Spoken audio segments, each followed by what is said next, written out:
सत Shri Akal. Welcome to Bluebird. मैं हूं जितेंद्र सिंह। टूरिस्ट वीज़ा का जो रिसेंट ट्रेंड है, यदि आप बात करें चाहे कनाडा, यूएस की, चाहे ऑस्ट्रेलिया, न्यूजीलैंड की, तो इन कंट्रीज़ के अंदर आपको डिफरेंट देखने को मिला होगा, और स्पेशली नॉर्थ इंडियंस के लिए क्या रीजंस हैं। अब नॉर्थ इंडियंस को किन चीज़ों पर ध्यान रखना पड़ेगा यदि टूरिस्ट वीज़ा लेना है, तो कैसी चीज़ें हैं जिन पर आपको काम करना पड़ेगा अपनी एप्लीकेशन पर। तो आज की वीडियो हम इसी पे डिस्कस करने वाले हैं। यदि आप ऐसी और इन्फॉर्मेटिव वीडियोस देखना चाहते हैं तो चैनल को सब्सक्राइब करके ज़रूर रखें।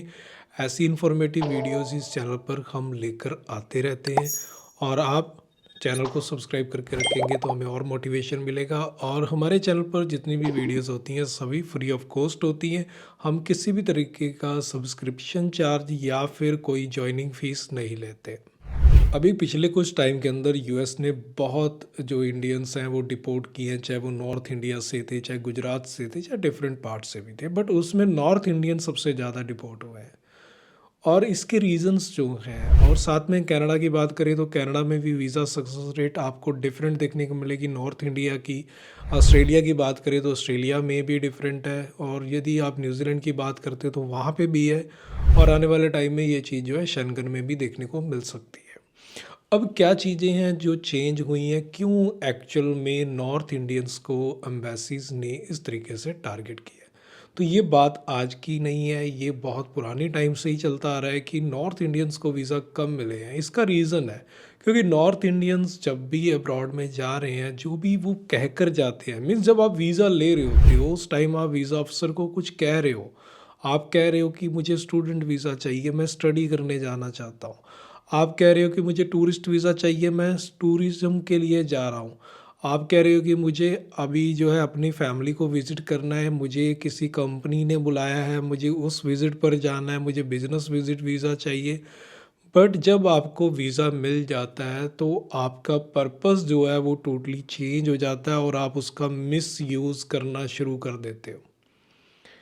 ये सबसे बड़ी प्रॉब्लम हुई है नॉर्थ इंडियन के साथ, क्योंकि वीज़ा किसी और रीज़न से आपने लिया, बट एम्बेसीज ने आपको वीज़ा दे दिए, बट बाद में आपने जो अपनी कंडीशंस हैं वो चेंज करी, और आपने वहाँ जाके उनके सिस्टम को मिसयूज़ करने की कोशिश की और मिसयूज़ भी किया, और उसी की वजह से जो है नॉर्थ इंडियन इस टारगेट में आए हैं। तो एक्चुअल में एम्बेसीज को इस चीज़ के बारे में पता होता है कि हमने हरियाणा के कितने लोगों को वीज़ा दिया और उनमें कितने लोगों ने उसका सही यूज़ किया। तो पंजाब के लोगों को कितना वीज़ा मिला है और उन्होंने किस तरीके से यूज़ किया, और यदि यूपी के लोगों को वीज़ा मिला है तो उनकी क्या परसेंटेज है, गुजरात के लोगों को वीज़ा दिया गया है तो उनकी क्या परसेंटेज है, महाराष्ट्र वालों को वीज़ा मिला है, तेलंगाना को वीज़ा मिला है, तो वो किस तरीके से यूज़ कर रहे हैं। ये सब चीज़ों का रिकॉर्ड उनके पास होता है, और उसी के बिहाफ पर वो जो वीज़ा है सक्सेस रेट वो डिपेंड करती है आने वाले कैंडिडेट्स की।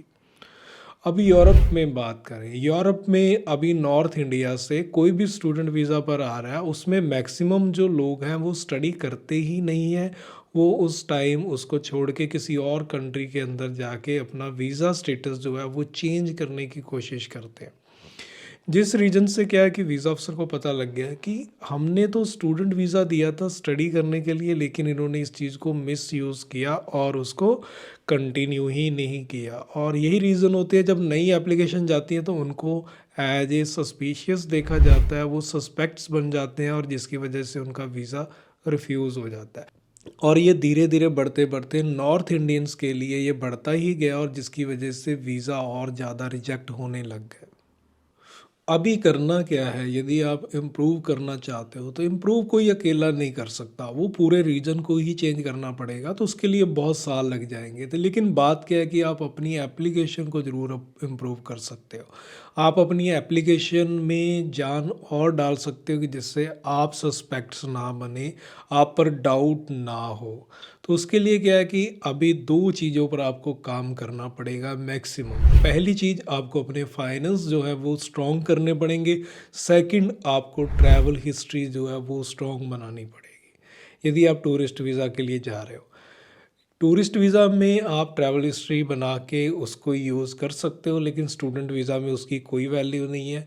बट स्टूडेंट वीज़ा को स्ट्रॉन्ग करने के लिए क्या है कि आपको सिर्फ रेपुटेटेड यूनिवर्सिटी में एडमिशन लेना होगा, आपको आइल्स पीटी करनी होगी और आपको प्रॉपर फंड्स जो हैं वो दिखाने होंगे, तभी आपका वीज़ा जो है लग सकता है। अभी आपने देखा होगा कि इंडिया में बहुत जो कंसल्टेंसी हैं वो प्रमोट करती हैं, जैसे ग्रीस स्टूडेंट वीज़ा प्रमोट करते हैं, स्पेन टूरिस्ट वीज़ा प्रमोट करते हैं। तो इस तरीके से काफ़ी ऐसी कंट्रीज़ हैं जो बहुत ज़्यादा प्रमोट होती हैं, लेकिन उनके वीज़ा रिज़ल्ट नॉर्थ इंडिया के अंदर अच्छे नहीं हैं। स्पेन स्टूडेंट वीज़ा इशू करता है, लेकिन वो नॉर्थ इंडियन को इशू बहुत कम करते हैं, वो साउथ इंडियन को ज़्यादा प्रेफर करते हैं। लाटविया प्रेफर करता है मोस्ट साउथ इंडियन को। उसी तरीके से जो फ्रांस है वो भी प्रेफर करता है साउथ इंडियंस को।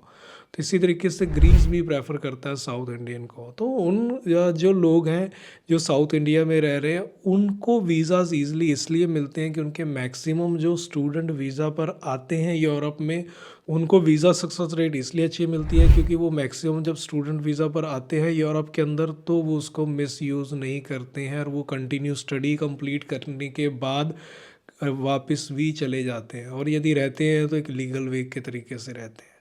बट ये चीज़ नॉर्थ इंडिया में नहीं है। इसी रीज़न से जो है वीज़ा एम्बेसीज जो हैं वो डाउट ज़्यादा करती है नॉर्थ इंडियन पे, और वीज़ा जो हैं ज़्यादा रिजेक्ट होते हैं। तो अभी आपको काम यही करना है कि आपको अपनी एप्लीकेशन पे बहुत ज़्यादा काम करने की ज़रूरत है। तो आज की डेट में ज़्यादा ज़रूरी ये है कि आप फेक डॉक्यूमेंट से बच के रहें, चाहे आप टूरिस्ट वीज़ा कर रहे हैं चाहे स्टूडेंट वीज़ा कर रहे हैं। क्योंकि नॉर्थ इंडिया में आप रह रहे हैं, तो नॉर्थ इंडिया में रहते हुए एप्लीकेशन कर रहे हैं, तो आपकी एप्लीकेशन को ज़्यादा तरीके से देखा जाएगा और उसके बाद वेरिफिकेशन भी की जा सकती है, बैंक में कॉल जा सकती है, आपके एम्प्लॉयर को कॉल जा सकती है। तो इसलिए फेक डॉक्यूमेंट से तो बिल्कुल दूर रहे। ऐसे लोग जो आपको कहते हैं कि हम 100% वीज़ा आपको दिला सकते हैं, हम अपनी तरफ से डॉक्यूमेंट लगा देंगे, तो समझ जाएं कि आपका करियर पूरा चौपट होने वाला है। क्योंकि आज की डेट में एक बार आपकी एप्लीकेशन यदि फेक डॉक्यूमेंट की वजह से रिफ्यूज़ हो गई, तो पूरी ज़िंदगी आपकी ख़राब हो जाएगी, आपको दोबारा वीज़ा नहीं मिलेगा। तो इसलिए ये गलती तो बिल्कुल भी ना करें, और इसी वजह से बहुत लोगों की एप्लीकेशन जो है वो ख़राब भी होती है और उनको वीज़ा दोबारा नहीं मिलता है। तो हमारा कहना यही है कि आप सिर्फ अपनी एप्लीकेशन पे काम करें, जेन्युइन डॉक्यूमेंट के साथ अप्लाई करें, अपने फंड्स जो हैं वो इंक्रीज़ करें, अपने फाइनेंशियल स्टेटस ज़्यादा अच्छा दिखाएं, इनकम प्रूफ अच्छे दिखाएं, उसके बाद एक अच्छी ट्रैवल हिस्ट्री बनाएं। तो इस तरीके से यदि आपकी फ़ाइल होगी तो आपके चांस जो है वीज़ा लगने के ज़्यादा हो जाएंगे। तो ऐसी और इन्फॉर्मेटिव वीडियोस देखनी हो तो चैनल को सब्सक्राइब करके जरूर रखें। मिलते हैं फिर एक नई वीडियो में। सत श्री अकाल।